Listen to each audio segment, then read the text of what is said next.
Let us go then, you and I, when the evening is spread out against the sky, like a patient etherized upon a table.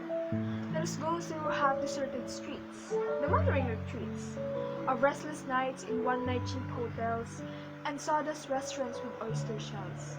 Streets that follow like a tedious argument, of insidious intent, to lead you to an overwhelming question. Oh, do not ask, what is it? Let us go and make our visit. In the room the women come and go, talking of Michelangelo. The yellow fog that rubs it back upon the window panes, licked its tongue into the corner of the evening, lingered upon the pools that stand in drapes, let fall upon its back the suit that falls from chimney, slipped by the terrace maid a sudden leap, and seeing that it was a soft October night, curled once about the house and fell asleep. And indeed there will be time, for the yellow smoke that slides along the streets, rubbing its back upon the window panes. There will be time, to prepare a face to meet the faces that you meet. There will be time to murder and create, and time for all the works and days of hands that lift and drop a question on your plate.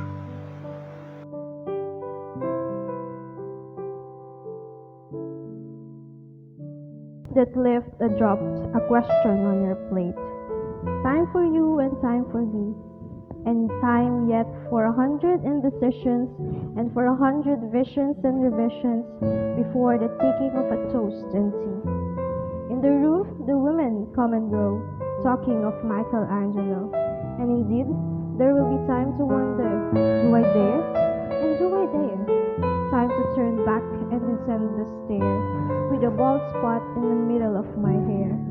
They will say, how his hair is growing thin, my morning coat, my collar mounting firmly to the chin, my necktie rich and modest but asserting as a simple pin. They will say, but how his arms and legs are thin. Do I dare disturb the universe? In a minute there is a time for decisions and revisions which a minute will reverse. For I have known them already, known them all.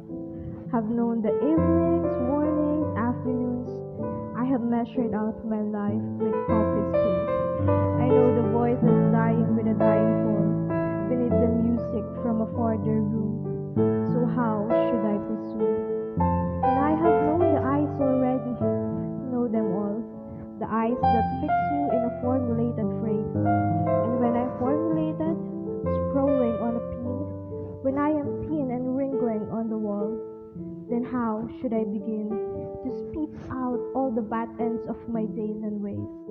And how should I pursue? And I have known the arms already, known them all, arms that are braceleted and white and bare, but in the lamplight down with light brown hair.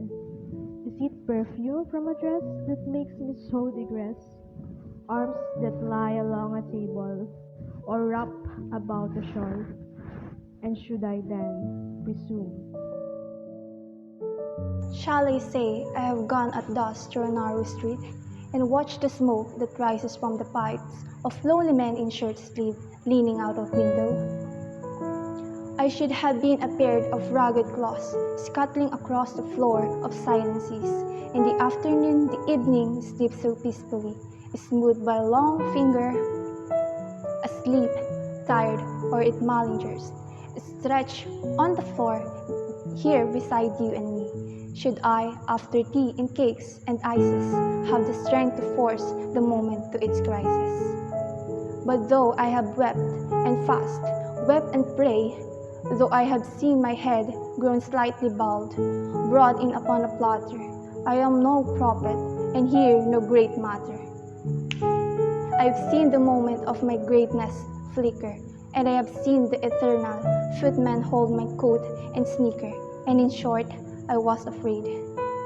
And I would it had been worth it, after all the cups, the marmalade, the tea, among the porcelain, among some talk of you and me, would it have been worth a while to have beaten off the matter with a smile, to have squeezed the universe into a ball, to roll it towards some overwhelming question, to say, I am Lazarus, come from the dead. Come back to tell you all, I shall tell you all. If one settling a pillow by her head should say, that is not what I meant at all, that is not it at all. And would have been worth it, after all. Would it have been worthwhile? After the sunsets and the dooryards and the sprinkled streets, after the novels, after the teacups, after the skirts that trail along the floor, and this and so much more. It is impossible to say just what I mean, but as if a magic lantern threw the nerves and patterns on a screen, would it have been worthwhile? If one, settling a pillow or throwing off a shawl and turning toward the window, should say, that is not it at all. That is not what I meant at all. No, I am not Prince Hamlet, nor was meant to be. I'm an attendant lord, one that will do to swell our progress, start a scene or two. Advise the prince, no doubt, an easy tool. Deferential, glad to be of use. Politic, cautious and meticulous, full of high sentence but a bit obtuse. At times, indeed, almost ridiculous. Almost, at times, the fool. I grow old. I grow old. I shall wear the bottoms of my trousers rolled. Shall I part my hair behind? Do I dare to eat a peach? I shall wear white flannel trousers and walk upon the beach.